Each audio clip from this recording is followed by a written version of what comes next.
When we last visited the WWF in 2001, it technically did not count because it was at a UK pay-per-view.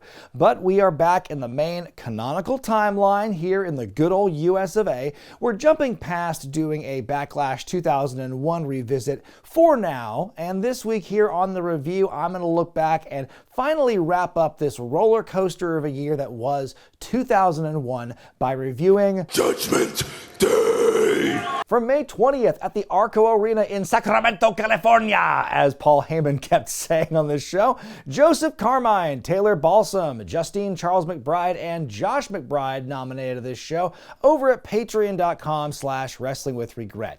And as the XFL's inaugural season recently wrapped up and everyone's watching and waiting for something to happen in terms of this newly acquired WCW property, the biggest story right now in the WWF, the only thing that's really worth following at this moment, is the reign of terror that's being held on by the two-man power trip and their consolidation of all the gold and whatnot, working with Mr. McMahon. They're feuding primarily with the Undertaker and Kane, and man, these guys are not fun to watch. You know, I didn't like it at the time, and rewatching it, I'm reminded of the reasons I didn't like it then. And I'll get more into my reasons for not liking the two-man power trip a little later in this review, but I mean, the abstract I'll give you right now is that that Austin and Triple H, I should say, do not need each other. It is a hat on top of a hat situation. It's definitely too much of a, I don't want to call it a good thing, it's too much of a thing. But I am still keeping an open mind to an extent, because I know a lot of my thoughts about 2001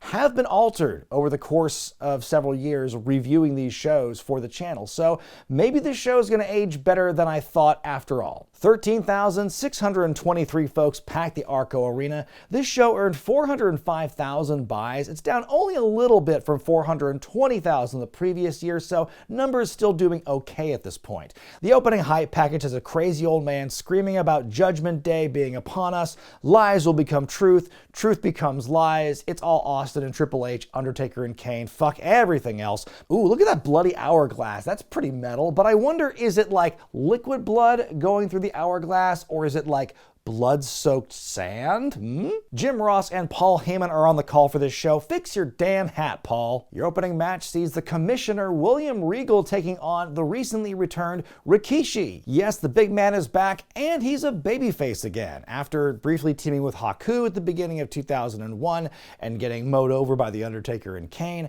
we see him back on TV. He shows up on an episode of Raw, and, you know, the McMahons want him to stink face Mick Foley in the ring, but Foley basically talks him out of it and brings him back into the light side. Rikishi, now once again a beloved babyface. All is forgiven, all is forgotten about the whole car thing that happened when Rikishi hit Stone Cold in 1999, apparently. So Regal comes out and he reiterates what happened with Rikishi a couple of weeks ago, and he warns Rikishi, if you put your bum in my face, the consequences will not only be severe, they will be permanent.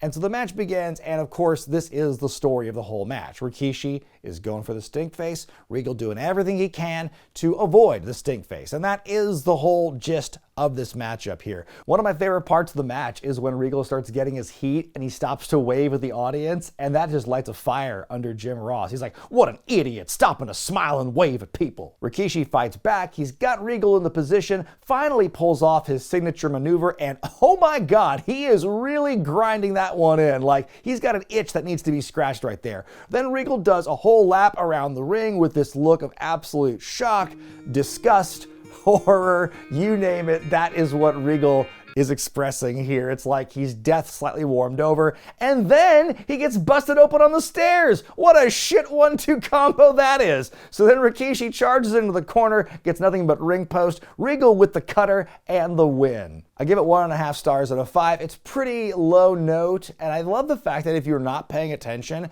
you would be forgiven in thinking that Regal got busted open as a result of the stink face. Like, it was such a horrendous thing. It cost him to hemorrhage and just start bleeding from the inside. We see Edge and Christian backstage talking about the tag team Turmoil match and their chances of becoming 8-time tag team champs.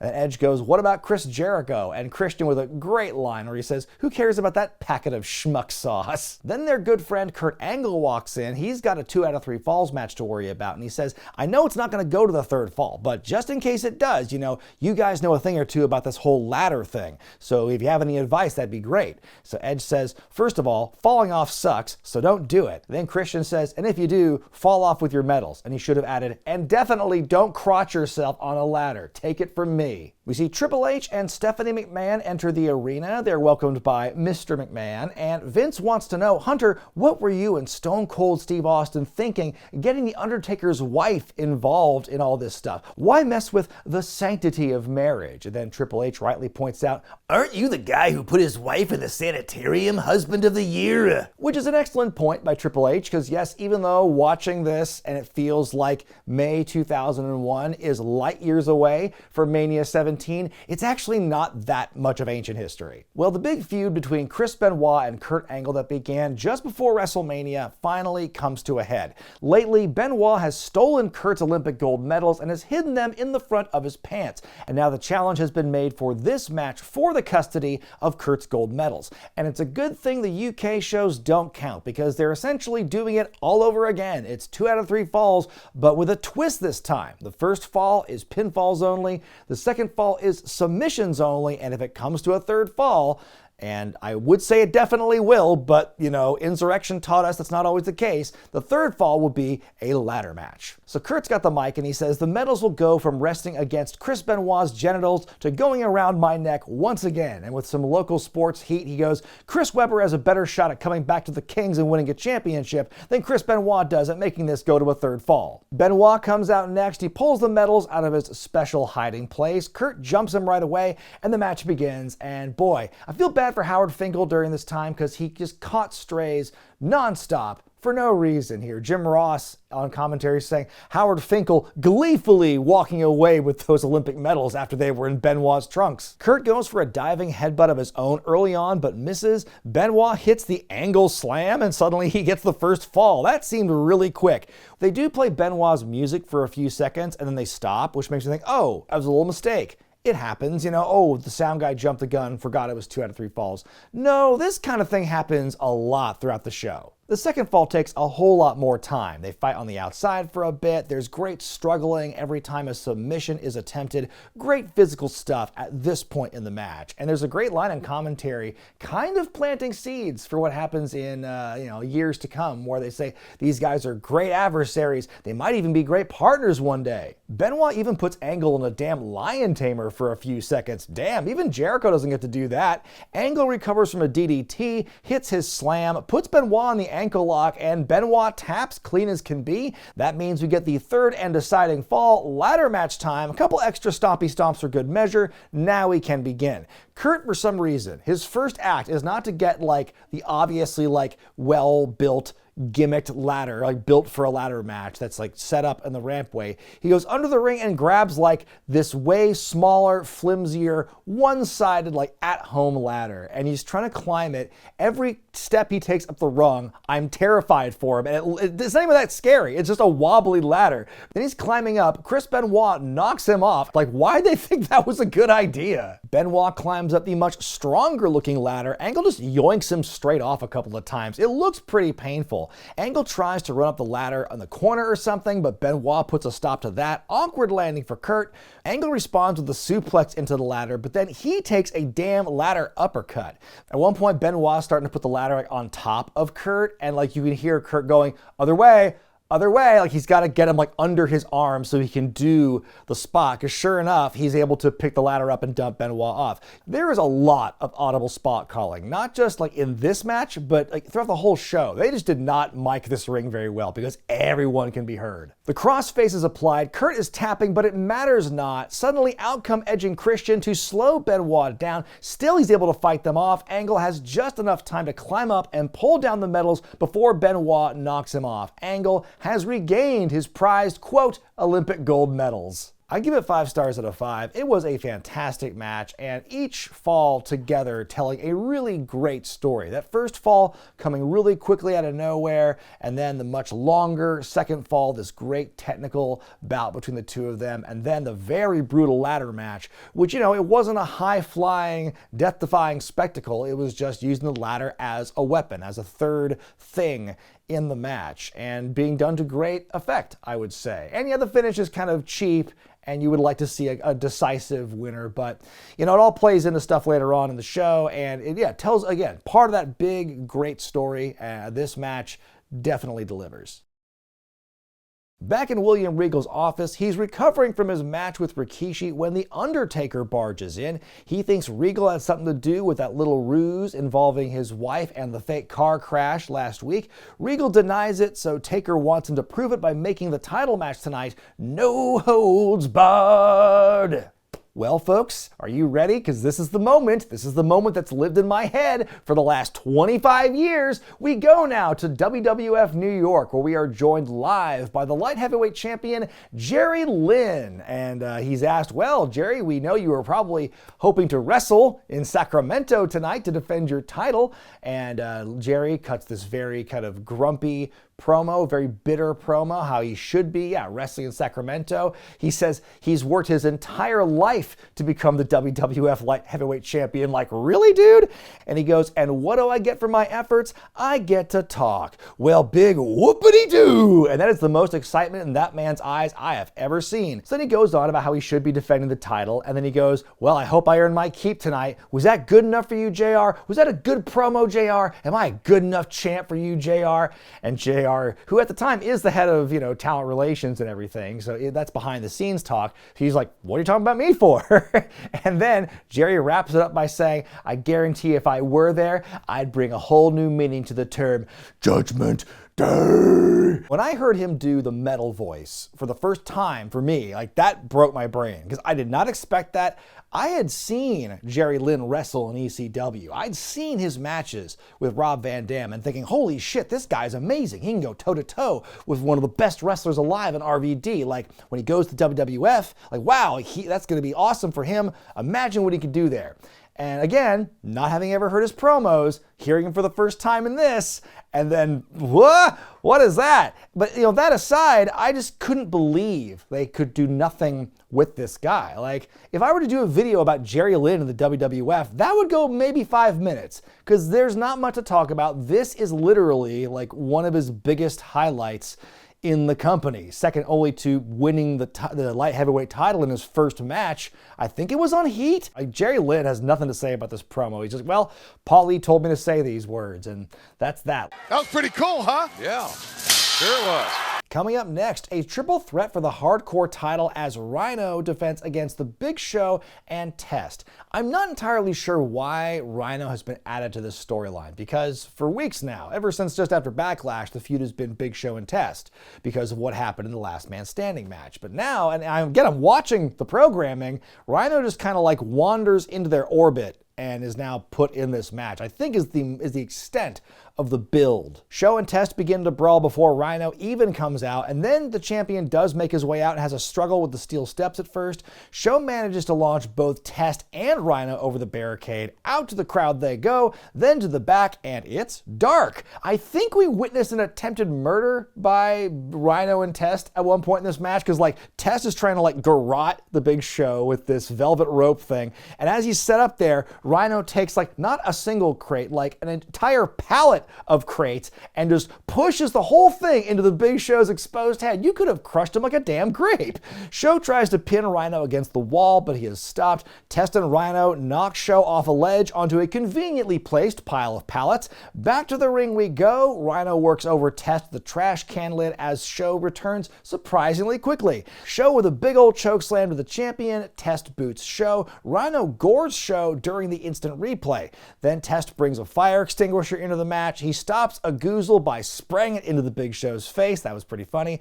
Rhyno gets Test out of the ring. He throws a trash can at Show, then runs up the steps to hit a super gore on the big man to win and retain. I give it 2.5 stars out of 5. It's an okay hardcore brawl. I really like the finish and how Rhyno uses weapons to improve the impact of his gore. I don't know why they're so afraid to put the Big Show and Test in a one-on-one matchup, because now across 2 pay-per-views, one of them UK, they have like ixnayed that or like added a third person to make the match more palatable. Backstage, we see Willie Reeves looking hesitant about telling Stone Cold the news about the main event.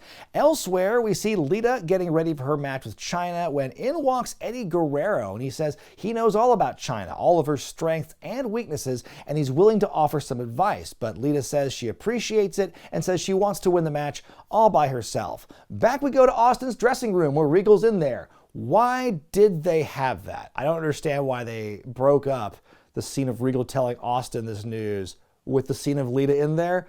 Why didn't you just have the scene of Regal walks in? So back in Austin's dressing room, Regal is breaking the news to Austin that the match is no holds barred, but in somewhat of a shock, Austin's very okay with it. Wow, he's so cool and calm about it, you almost want to call him Chili McFreeze. Women's Championship match up next as Chyna defends against Lita. Well, as you know, at WrestleMania 17, Chyna came back from her neck injury and she squashed Ivory to become women's champion for the first time, and she's mowing through her competition, going through ladies like Trish Stratus, and she says, well, there's no competition for me here in the women's division. And so then Lita actually answers that. This is like a promo off on Raw. Then on the go-home week, Lita and Chyna are in a tag match together, but Chyna never tags in. And with that kind of persona of like, oh, I'm just like squashing all these ladies, I can't help the fact I have no competition, it feels like they are setting her up for like some kind of heel turn. But right now, the Chyna character, at least from what I observe, this character on TV seems really ambivalent about everything. And I don't know how much of that has to do with like the creative team putting her in that position. I don't know how much of it has to do with like her and what she herself is going through internally as, her relationship with the WWF and with Triple H in real life are starting to spiral. I do like Chyna's entrance attire here with the peacock feathers. It looks like something Charlotte Flair would wear later on. The match starts out with a sportsman-like hug. Chyna tries to overpower early on, but Lita counters the press slam. Chyna takes over, starts to lay into the challenger, hits about 4 or 5 clotheslines in succession before Lita hits a tornado DDT. She starts to show big fire in her comeback, a lot of arm wrenches, and we get a bit of a wardrobe malfunction. They are able to kind of stall enough and work through it though. Chyna with an assortment of power moves. She actually does the heel thing where she pulls Lita up, but Lita catches her with an arm breaker. That was a pretty cool counter. Chyna's back on top. Suddenly we see Eddie Guerrero appear on stage and the plot thickens. Lita with a close call but doesn't get it. She goes for the twist of fate, but Chyna pushes out of it, hits a powerbomb, pins and wins to retain. And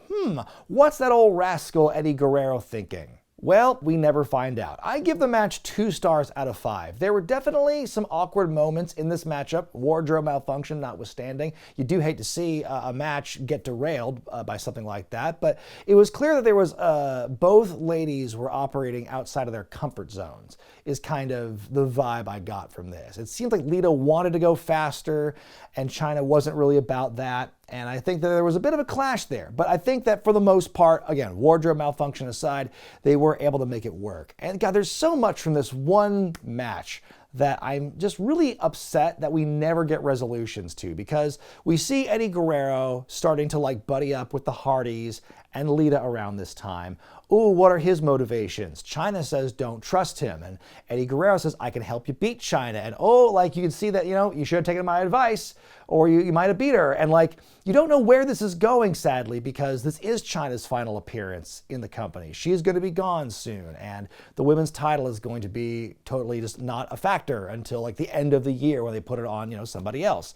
And meanwhile, Eddie Guerrero, soon after this, he gets a DUI and then he is fired later in the year. Looking back, I think this is one of the angles of the whole year that I was the most interested in. Definitely big missed opportunity. I was really curious to see where this angle was going to go. We see Kurt Angle walking around with his medals around his neck. Michael Cole catches up to him and asks if this chapter is finally over. Kurt says it's only just begun, and tomorrow night on Raw, after I get these babies sterilized, I'm going to recreate the medal ceremony from '96. So wait a minute, like they're not sterilized yet, but you're proudly wearing them around your neck. I guess it makes sense because like the last time on SmackDown when he briefly got the medals back, he did kiss them. He stops and thanks Edge and Christian for standing by and, quote, cheering him on as he won the ladder match all by himself. Then after he leaves, Edge says, thank goodness, Operation Get Kurt to quit bitching about his medals is complete. And then Christian says, it's time for Operation Win Tag Team Turmoil and become 8-time tag team champs. Oh man, such good stuff with these three guys. It's just too bad that, man, we didn't know how close we were to the end of Team Eck at this point. Sad. We go to the heel zone where Mr. McMahon is chatting with the champs and their wives. And he's like, hey y'all, it's Judgment Day, but it can't be our Judgment Day. It's got to be everyone else's. So the key to success here is we have to stick together and do the right thing, which is a weird way to describe heelish things. Do the right thing. On we go next to a chain match for the Intercontinental title as Triple H defends against Kane. This, of course, is a continuation of the feud of two-man power trip versus Brothers of Destruction at Backlash. Kane has been dealing with an injured arm that the two-man power trip have been brutally assaulting time and time again. Kane makes a return soon before Judgment Day, starts going after Triple H, and Triple H makes the challenge for a chain match. Undertaker accepts on behalf of Kane, and so that's how we get the matchup here. But I don't know, maybe it's just like the mark in me, but I always felt that Kane should have been in the Undertaker's position at this point in the storyline. He should have been fighting Austin for the world title, not having this consolation prize for the Intercontinental belt. Kind of reminds me of something that Rob Fee said when we did a live show together in LA. When Kane came in, I was like, oh cool, it's the Undertaker's brother here to get vengeance. And then when he stayed around and just kept wrestling for belts, I was like, he seems to have lost his focus. It's weird that he was like, I'm going to avenge my parents' death and also become Intercontinental champion. So it's going to be strap match style where the guys are joined together by the wrist with the chain. We see this point where Tim White is trying to stop Kane from attacking Triple H early. Then Triple H attacks Kane early and White starts the match. I love that logic. Trips is just obliterating the injured arm with a steel chair. Then he takes the chain and straps it to that same injured arm. Triple H really goes to town for a while. He throws Kane into the ring. He grabs a chair. Then Kane yoinks the H-Man right into it. Now the H-Man's bleeding profusely. Kane's on a roll. The crowd goes nuts for it. Kane goes up top, but now Triple H is the one doing the yoinking. Fighting on the outside, Triple H gets up on the barricade. Kane just beels him off. Hard bump on the floor. Back in the ring, Kane clocks Hunter with a top rope clothesline, chain assist, the choke slam. It's all over, but wait, Stone Cold has shown up to thwart Kane's plans. He's got a chair. He swings at Kane, maybe, but he dinks the H-Man instead. Kane with a cover and the win. New Intercontinental Champion. I don't know what it is about Triple H and Kane. They have wrestled each other like almost more times than anyone else in WWE, but they have had some of the most boring and uninteresting matches. We see Chris Jericho in the promo zone with Jonathan Coachman, and Chris, you still don't have a tag partner for this tag team turmoil match. And then Jericho jokes, oh, it's actually you, Coachman. Get ready, kid, because you're my partner. But then he kind of changes things over and he says, if Edge and Christian see having the tag titles as one big celebration, then it's a good thing that my tag team partner is a big party animal. Huh? That was a really weird way to get to the hint that you were trying to give us there. We get a quick shot of Triple H backstage. He's selling the beating from earlier. He's furious. He wants to know what the hell happened out there. Up next, it's a tag team turmoil match where the winners become the new #1 contenders for the tag titles. We start out with the APA taking on Perry Saturn and Dean Malenko of the Radicals. Early on, Saturn throws Farouk over in a suplex. Malenko's in the match for maybe 10 seconds. We go back to Saturn in the ring. Perry hits a suplex on Bradshaw, but walks into a Ron Simmons spinebuster, and the Radicals are gone. We get the APA music playing for a few seconds, But no, it's not a mistake, it's by design, because every time there's a fall, we hear the music for a bit, which is really weird. Up next, it's the Dudley Boys. The APA don't have time for Bubba Ray and Devon's hot dogging and get to fighting. Lots of back and forth with Bubba and Bradshaw. We cut to a fan in the crowd with a sign reading, "Get the Tabell." Bradshaw catches Devon in midair, hits him with the fallaway slam. The Dudleys hit a doomsday device on Bradshaw, the was up on Farouk, then it's time to get the tables. But suddenly, out come Crash and Hardcore Holly, and as the referee is distracted, Hardcore slams Devon through a table on the outside, clothesline from hell to Bubs, the AP advance yet again. Ooh, those feuding families, the Dudleys and the Hollys. This is another angle I'm actually kind of getting interested in at this point. One is the budding friendship between, Spike Dudley and Molly Holly, the star-crossed lovers because, the Dudleys and the Hollys hate each other so much. You can't trust a Dudley, Molly. Don't you know they put women through tables? You're dealing with the X Factor. I'll tell you what, Molly Holly's friendship with Spike Dudley is the catalyst of that issue. Just incredible. That's right, X Factor comes out next. It's X-Pac and Just Incredible. And again, JR is just really on one for whatever reason tonight. Because, Albert's at ringside lurking, and he goes, "I don't trust X-Pac, I don't trust Albert, and I damn sure don't trust Just Incredible, who I'm sure was ECW champion at some point." And he's not done. He also buries Albert out of nowhere. He's got a big damn head. He puts baby oil all over his arms. Bradshaw comes back. He goes for the slam on X-Pac, but Albert trips him up and holds down the foot for APA to get eliminated. The Hardy Boys are up next. Jeff takes a big tumble over the top rope after X-Pac intervenes, gets beat up on the outside, thrown back in by Albert. Matt gets a hot tag, goes on a big run. Jeff says, "Swanton!" Then he hits the Swanton. Swanton! Albert yoinks Matt off the cover. What a dick. Jeff with a diving attack onto him. Super kick by Credible to Matt. X-Pac covers and beats him. Coming up next, it's Chris Jericho, but who is his partner? It's Chris Benoit, the guy who's already worked a hellacious 2 out of 3 falls match earlier. Not to mention Jericho's former rival from the year prior is back. And Benoit does not take it easy in this matchup. That is definitely not his style. He takes a lot of the heat early on from the Factor. X-Pac goes for a Bronco Buster but misses. Hot tag to Jericho. He goes on a run and then lays out the referee. It's open season on the outside of the ring. A bad double super kick to Jericho, but the new referee does not get to 3. Benoit stops a double team from happening. He suplexes Credible onto Albert. Stereo submissions. We get a tap out and the Chris's win it, says JR. And I think we need to work on that team name a little bit. At last, it's Edge and Christian, the former champs who have been terrorizing Jericho as of late, and the ones who cost Benoit his match earlier in the evening. Jericho avoids an Edge drop kick, but Edge puts the knees up on a lion salt attempt. A little bit later, we get a new twist on the Doomsday device. Benoit with a top rope missile dropkick onto Christian off Jericho's shoulders, and they all fall on top of each other in a heap. Wow, that looked fun. I can't imagine why that version of the move didn't pick up. E&C grabs some chairs, but it immediately backfires on them. Now the Chris's want to do a concerto. Why? Aren't they the faces? Anyway, Edge breaks that up. The heels go for one of their own, but it's broken up. Crossface on Christian, who taps immediately. The Chris's are now the new #1 contenders. I give it 3.5 stars out of 5. It's an A for effort, but this did not need to go as long as it did. I felt some of these tag match chapters within the greater match went a little longer than necessary. And it's crazy to see Benoit go as hard as he did in this matchup, especially after having the match he had earlier. And sadly, this is the beginning of a really concerning trend the WWE has during this time period, where they just keep putting Benoit in multiple matches a night. There is a stretch between now and King of the Ring 2001 where he is regularly working multiple matches on a single taping. No wonder he breaks his neck. In your main event, it's no holds barred for the WWF Championship as Stone Cold defends against Undertaker. His name is Stone Cold Steve Austin. He's the World Wrestling Federation champion, and he does not deserve this. Austin has begun to go cuckoo bananas, very unhinged, very sadistic over the last month or so. We saw what he and Triple H did to the Hardy Boys and to Lita. We've seen what they've done to the Undertaker and Kane and to The Rock and whatnot. And now the latest big offense that the two-man power trip has done was on the go-home week before this show.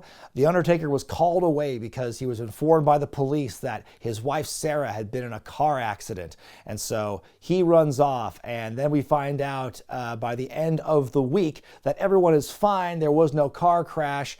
Undertaker blames Austin for what happened. Austin then points the finger at Triple H. And so then we've got this matchup on SmackDown where it's Undertaker versus Triple H fighting. And then Austin reveals, I'm the one who did it. It was me all along. Great. Just what this company needs right now. 2 cerebral assassins. I think I was alluding to my problems with the 2-man power trip earlier, and as more time has passed and I rewatch this stuff, I am able to figure out why this sucked so bad. It's because we already have Triple H doing this, evil, maniacal genius, like 2 steps ahead of everybody. I'm so evil and sneaky and dastardly. Triple H, that's his thing. And now we've got Austin like doing it too. Like he's trying to match Triple H's energy.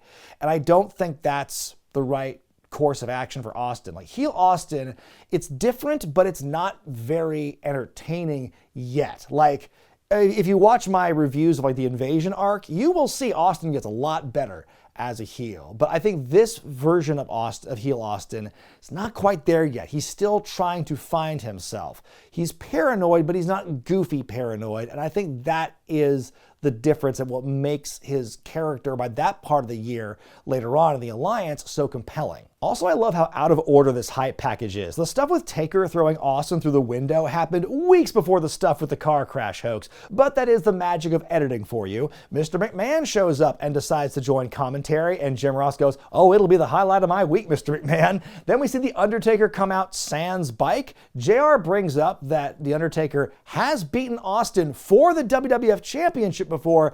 We just can't tell you what show that was. The brawl begins in the aisleway and the match is on. Vince is staying surprisingly quiet for a lot of this match when he's on the headsets, which kind of disappoints me. I actually liked this era of Vince where anytime he went back to do commentary for a one-off, every once in a while he slipped back into his oh, you got him and no kind of voice. That's always fun to hear. We get Old School off the barricade. That's new. Then they mosey on over to the entrance area. I love this one sign here that says, I shoot a pound of heroin in the eye. They finally get in the ring. Austin throwing some weird looking kicks, then does a neckbreaker but lands on the chair himself. What kind of video game glitches are we working with here? Some fast-paced fighting after that. Austin avoids a tombstone. Taker blocks the stunner. He hits a big boot. Back to the outside. Taker is distracted by McMahon. That allows Austin to strike and get some offense in. He starts working the dead man's leg. He keeps pouring on the pressure. Then we get some mud holes in Dick Kick City. God, the poor guy. Taker fights back. We're back to the outside. Then he choke slams Austin through the announce table, but once again, Taker gets his eye off the ball with Vince for too long. That allows Austin to dink him with a monitor, which causes him to get busted open. Austin with a Fez press, then he looks up and smiles at the fans who are booing him. And once again, JR is so funny the way he comes unglued for Austin's actions. Look at him smiling. Who is this man? Austin taking the dead man to Dick Kick City again. Commentary starts to get meta at this point. JR is like, well, you didn't know him, Paul. You didn't know him like I do. And Paul's like, yes, I do. I've known him for years. I managed the 2 of them early in their careers. Austin dinks Taker with a big old nasty chair shot. Then JR says, Taker's brains are scrambled, smothered, covered, and chunked. That's kind of gross. I know a while ago I said something about Kane's delicious scrambled brains, but that's the Waffle House order's taking it too far. Taker takes the stunner, but somehow he kicks out. He low blows Austin to come back. He hits a choke slam. Now it's his turn to whip Austin with the chair, but now in comes Triple H. He also gets dinked and pummeled. Another one for Austin, but damn it, Vince breaks up the pinfall. Undertaker beats up Vince in the corner, barely even tries to move out of the way of Austin's chair shot so he can accidentally hit Vince with it. We get a last right attempt, but Trips blasts him with a sledgy. But wait, out comes Kane to save the day. Oh, never mind, he didn't even hit the ring before Austin got the 3 count, and he retains the belt. Whoopsie! I give it 1.5 stars out of 5. That was brutal. Okay, first of all, I challenge you to find a good Steve Austin Undertaker match, much less a great one in their rich history. Second of all, this match was already pretty bad to begin with, and then the hilarious ending, making Kane look like an all-time dumbass.